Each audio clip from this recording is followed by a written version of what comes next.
C'était effectivement identifié hein, dans notre feuille de route, sur notre plan stratégique, puisque April, on a à cœur hein, d'être quand même au niveau de la conformité et de suivre l'ensemble de ces préconisations. Hein. C'est vraiment une valeur ajoutée que l'on communique à nos partenaires, nos assureurs, à nos courtiers. Donc, évidemment, ce sujet-là, il était déjà identifié dans notre feuille de route. Qui plus est, il a été priorisé puisque il y a des données en fait, de sanctions ou d'obligations hein, vis-à-vis de la CNIL euh, qui apparaissent si toutefois on ne faisait pas cette anonymisation. Et Mhm. puis une deuxième partie qui est quand même relativement importante, et je pense que tout le monde connaît le contexte actuel et du risque que l'on a sur la partie cyberattaque, vol de données Ouais. qui peuvent arriver sur les environnements, notamment sur des environnements peut-être de développement de recettes. Donc, il était aussi important pour nous de se prémunir de ce risque-là et que si toutefois, malheureusement, quelque chose devait arriver, qu'on n'ait pas de données qui ne soient pas anonymisées dans ces environnements de tests et de recettes. Et puis, enfin, on a eu un nouvel actionnaire assez récemment, il y a 2, 3 ans, qui a aussi, lui, mis en phase directement sur ce sujet-là. Donc, il a été une évidence que nous devions traiter cette façon-là, enfin, ce projet-là de façon urgente et prioritaire. Là, vous voyez à l'écran sur le slide un certain nombre d'exigences qu'on avait mis en place. Donc, il y a des exigences qui sont principalement techniques hein, sur le type de fichier, sur le format des fichiers, et puis des données un petit peu plus ou opérationnelles ou fonctionnelles. En tous les cas, on voulait aussi que ce soit une solution qu'on puisse prendre en main et maintenir par la suite, puisque effectivement, on a été accompagné par l'éditeur au début, mais assez rapidement, on a repris la main et on est capable, nous, de continuer à anonymiser si on devait faire de nouvelles données. Ce qui était important, c'était que ça puisse tourner sur différentes bases de données. Donc, la base des B2 étant la base de la S400. Donc, je vous ai dit que c'était ce qui nous concernait dans un premier temps. Et Mhm. donc, il fallait que ça tourne sur des B2, ça, c'était l'obligation. Mais ce que je mets ensuite sur les opportunités du projet, c'est que on en a fait un asset group assez rapidement. Et donc, il était important que ça puisse tourner sur d'autres bases de données que celle de la S400 pour April Santé Prévoyance.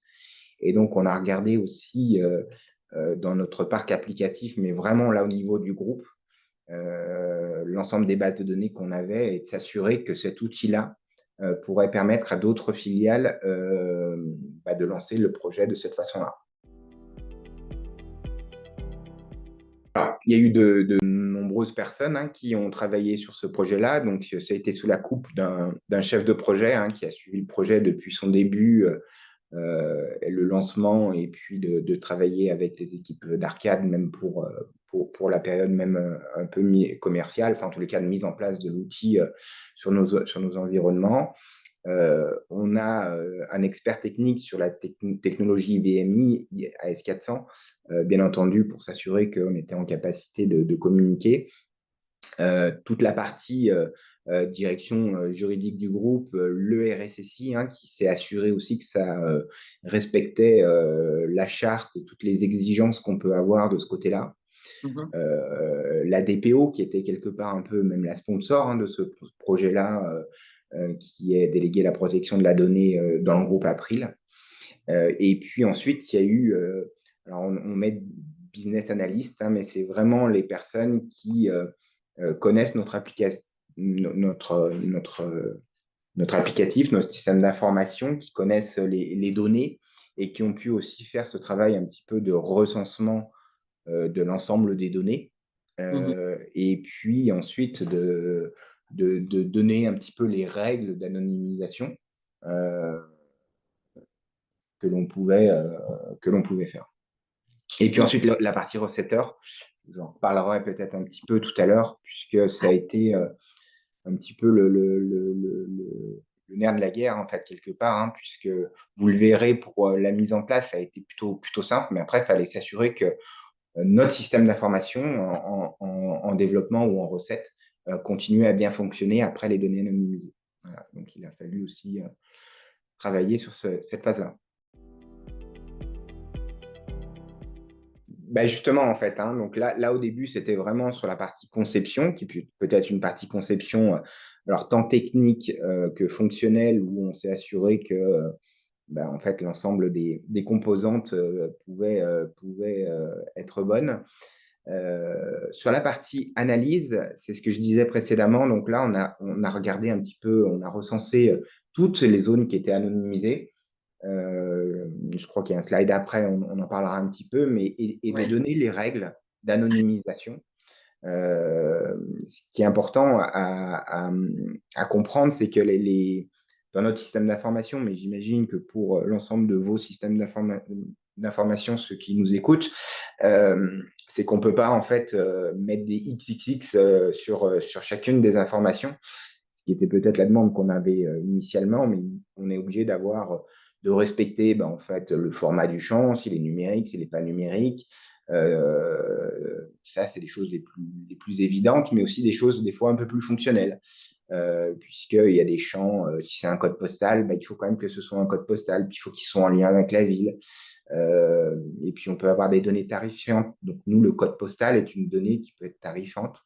Donc voilà, la règle de gestion n'a pas été une évidence pour l'ensemble des champs. Donc là, il a fallu recenser et puis indiquer la règle que l'on voulait mettre une fois anonymisé, qu'est-ce qu'on voulait mettre comme information, et puis de faire valider ce choix-là.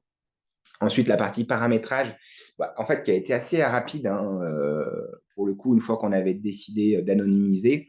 Et là, vous voyez que on a eu 3 zones de test, mais en tous les cas, euh, on a voulu, pour éviter, en fait, notamment sur le premier jeu de test, on avait une crainte, c'était on casse quelque part cet environnement de développement ou de recette, en tous les cas, et qui sert tous les jours, bien entendu, pour nos projets, pour les développeurs ou les personnes qui testent et qui recettent d'autres projets dans l'entreprise. Donc, on a fait des jeux assez courts, Mhm. des tests de 2 à 3 jours. Donc, on s'était quand même assez bien préparé. Et donc, on a fait un premier jeu de paramétrage sur pas l'exhaustivité des données qu'on voulait anonymiser, mais quelques données. On a chargé, on a gardé l'environnement 2 à 3 jours, puis on l'a rechargé tel qu'il était. On a fait les quelques correctifs, mais en réalité, il n'y a pas eu beaucoup de correctifs, hein. En tous les cas, dans notre contexte, ça a plutôt bien marché. On n'a jamais cassé l'environnement. On avait fait le choix de rester que 2 à 3 jours, donc on a continué notre stratégie, mais on n'avait en aucun cas cassé l'environnement. Euh, et, euh, et ensuite, on a continué les travaux de paramétrage avec plus de champs. On a refait le test au mois de juin, puis un dernier test au mois de juillet. Et donc, à partir de août 2023, les données étaient totalement anonymisées sur nos environnements de développement et de recettes. Et puis, il y a la partie À cause conduite du du changement. changement. Pour moi, c'est une des phases les plus importantes, notamment la conduite du changement sur les personnes qui sont sur ces environnements de développement et de recettes. Donc, un public souvent un peu plus IT, hein, en tous les cas, ou des business analysts, des personnes qui font des développements, qui font des recettes. Et bien entendu, pour ce type de public-là, d'anonymiser les données alors que ça fait des années et des années, voire des dizaines d'années qu'ils ne le faisaient pas de cette façon-là, on a apporté une contrainte, hein. Il ne faut pas se le cacher. Donc, on a communiqué, là, on ne le voit pas, mais on a communiqué bien en amont du projet assez régulièrement sur ce projet-là.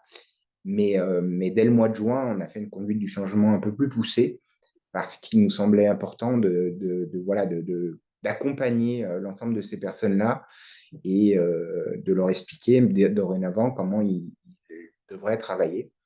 Et ça s'est plutôt bien passé, mais il a fallu y passer de l'énergie et du temps. Donc, c'est vraiment une phase que je vous encourage à ne pas négliger sur ce type de projet. Voilà, là donc c'est pas exhaustif, hein, mais c'est une partie des données qu'on a dû anonymiser. Donc, je pense que pour certaines, c'est des évidences, hein, pour tout le monde, hein. Donc, l'objectif principal, c'était bien l'identité de la personne, hein, c'est qu'on ne puisse pas retrouver qui est concerné par le contrat ou l'indemnisation, la prestation qu'on puisse avoir. Donc là, on a anonymisé bien sûr le nom, le prénom, le numéro de sécurité sociale, la commune de naissance. Euh, Ensuite, toute la partie administrative, donc les téléphones, les adresses, qu'elles soient les adresses mail, les adresses postales, avec à chaque fois, hein, ce que je vous ai dit tout à l'heure, des règles qui peuvent être spécifiques. Le numéro de sécurité sociale, il a fallu mettre un numéro qui ressemblait à quelque chose. Euh, donc moi, je ne serais pas capable de vous dire exactement sur quoi a été utilisé, mais en tous les cas, on n'a pas pu mettre, puisqu'on a aussi des contrôles sur nos champs, donc il fallait que ce soit quelque chose qui passe en fait Mhm. dans nos tests et dans nos champs. Il y a la partie bancaire qu'on a aussi anonymisé, hein, tout ce qui est ban, tout ce qui est données bancaires de nos clients. Donc là, c'est pareil, il y a plus rien qui pourrait venir en cas de violation de données notamment et Mhm. impacter nos clients. Et puis ensuite, des données qui sont alors peut-être spécifiques à notre secteur d'activité, quoique, mais tout ce qui est voilà, profession, PPE, donc c'est des personnes politiquement exposées, donc on avait fait des choix de mettre non. On a aussi vidé, alors pour les notes, les commentaires, les mémos, en réalité, l'anonymisation, là, pour le coup, je crois, a été plutôt simple parce qu'on a plutôt vidé les champs, des champs notes pour s'assurer qu'il n'y avait pas, voilà, il n'y avait pas de données à l'intérieur qui auraient pu faire retrouver la personne. Et voilà, donc des dispositions particulières aux bénéficiaires santé. Donc en fait, sur la partie alors, je ne vais pas parler tout de suite de Noémie, je vais parler des échanges qu'on a avec les différents tiers. Les Mhm. échanges qu'on a avec les différents tiers dans notre système d'information, ils sont tous basés sur une clé technique. Une clé technique qui ne permet pas du tout de retrouver une personne, hein, c'est vraiment un identifiant purement technique. Et voilà,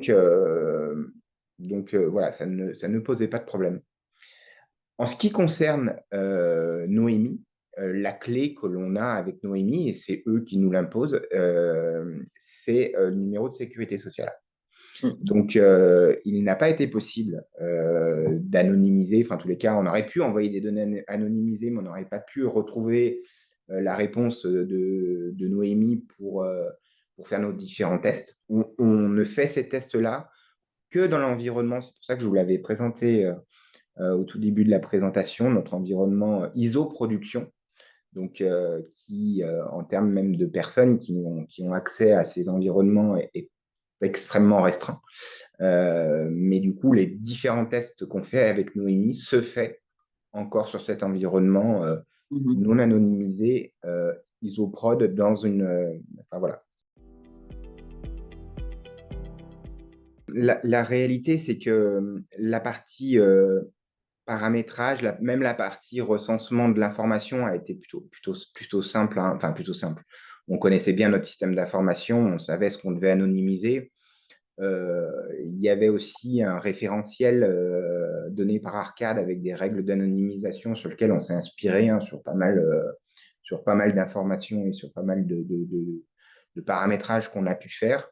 Mhm. Donc, on a assez vite trouvé la façon de l'anonymiser. Et je vous l'ai dit, on n'a pas eu de données qui ne sont pas passées ou sur lesquelles on s'est rendu compte dans un de nos processus que le champ pouvait poser problème de par la façon dont il avait été rempli. Donc, je dirais que nous, le point principal, ça a vraiment été la partie conduite du changement. C'est principalement les équipes qui font des tests et recettes, qui pouvaient.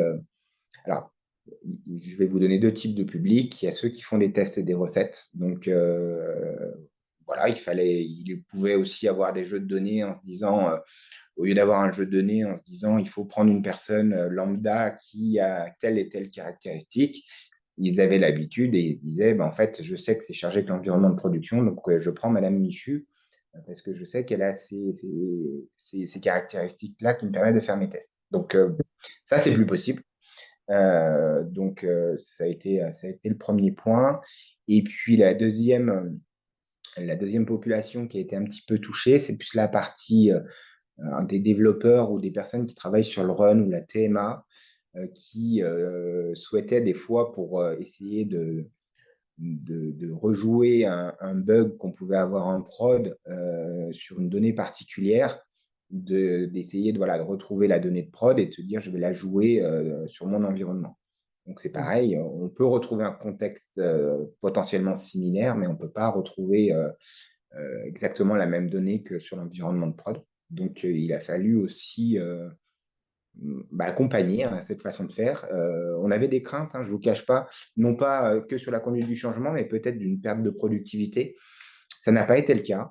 Ça nous a permis aussi de faire, je vais dire le ménage, c'est pas très approprié comme terme, mais en tous les cas, de s'assurer qui avait le droit sur les environnements de pré-production. Donc, potentiellement, donc on a des personnes, effectivement, qui font du correctif en pré-prod et en prod, mais c'est très, très limité. Ils ont des droits spécifiques. Donc, on s'adresse aussi à ces personnes-là s'il fallait rejouer quelque chose en pré-production, par exemple, pour rejouer un bug qu'on aurait en prod et qu'on n'arrive pas à reproduire dans un autre environnement. Et puis aussi d'expliquer comment créer des jeux de recettes, parce que pour créer des jeux de recettes, soit on se les crée de toutes pièces, soit on se dit, tiens, en fait, j'ouvre la production et puis je copie ou je fais un petit peu comme il y a sur la production. Donc, c'est pareil, ça c'était une explication qu'on a dû donner. On ne refait pas de jeu qui pourrait ressembler à de la production en reprenant le nom ou prénom d'une personne. Donc, voilà, c'était peut-être des habitudes ou des mauvaises habitudes qui s'étaient prises pour certains. Sur ce dernier cas, c'était assez peu. Mais voilà, on a été assez vigilants sur ces aspects-là. Donc, c'est ce que j'ai mis un peu, éviter les mauvais réflexes. Alors, sur les prochaines étapes, c'est peut-être. Alors, nous, tout est totalement anonymisé sur nos environnements de développement et de recettes en termes de personnes. On est en train de travailler avec les équipes juridiques qui veulent peut-être aller encore un cran plus loin et sur la partie des prestations, des indemnisations, de se dire on pourrait encore aller plus loin et de dire sur, par exemple, la typologie d'acte médical qu'il y a pu avoir ou la nature de la maladie qu'a pu avoir la personne. Aussi d'anonymiser pour que voilà, on n'ait même pas en environnement de développement ce type d'information. Mais encore une fois, ça peut être bien de le faire. Il faut qu'on travaille avec la DPO et la partie conformité, mais ça ne remet pas en cause le fait qu'on ne sait pas qui a quoi. Et ce qui était quand même vraiment l'importance et la priorité de notre projet. Ensuite, l'organisation du run, c'est quelque chose qu'on a fait en fait tout de suite derrière. On y est déjà en fait. C'est qu'on a un process continu et que si il devait y avoir de nouvelles données à anonymiser, puisqu'on rajoute un champ qui serait potentiellement voilà, à traiter, on sait le faire, on a un processus, on sait qui doit faire la modification, dans quel contexte, comment. Donc de ce côté-là, on est bon.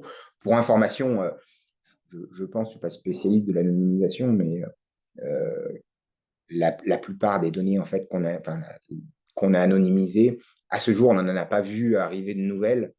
J'imagine pas trop de nouvelles personnes, de nouvelles données qui pourraient caractériser une personne qui pourra arriver. Bon, en tous les cas, voilà. Et puis ensuite, ça, je vous l'ai dit au tout début, dans le choix de notre outil, c'est qu'on cherchait un outil qui puisse être un outil potentiellement groupe derrière, avec d'autres applicatifs. Et donc, ce sera d'équiper des autres filiales qui ont peut-être déjà de l'anonymisation, mais qui peut être soit custom, qui a pu, lors de leurs différentes étapes, soit de changement de back-office, soit quoi que ce soit, donc ils se raccrocheront à ce projet-là. Et donc, on équipera ces filiales-là. C'est la communication, principalement. Principalement, alors, je vais parler de conduite du changement, mais c'est qu'on a fait beaucoup de communication en interne, bien en amont même de lancer le projet. C'était dans nos feuilles de route et on a très largement communiqué autour de ça. Donc, effectivement, je vous l'ai dit, il y avait une crainte des équipes, mais ils étaient déjà un peu embarqués parce qu'ils savaient, ils avaient bien vu que ça arrivait et ils savaient aussi à qui s'adresser s'ils avaient des questions ou des inquiétudes là-dessus. Donc, de communiquer en interne, c'était important, hein. Nous, ça a été sponsorisé, je vous l'ai dit, par la direction générale. Ça peut aider. Et puis, eh ben, c'est aussi important d'avoir une communication externe parce que je pense que c'est aussi un atout que l'on peut avoir et qu'on peut clairement bah, voilà, donner à nos différents partenaires qui travaillent avec nous. Je pense que ça les rassure de savoir que dans nos environnements de hors production, nous sommes totalement anonymisés.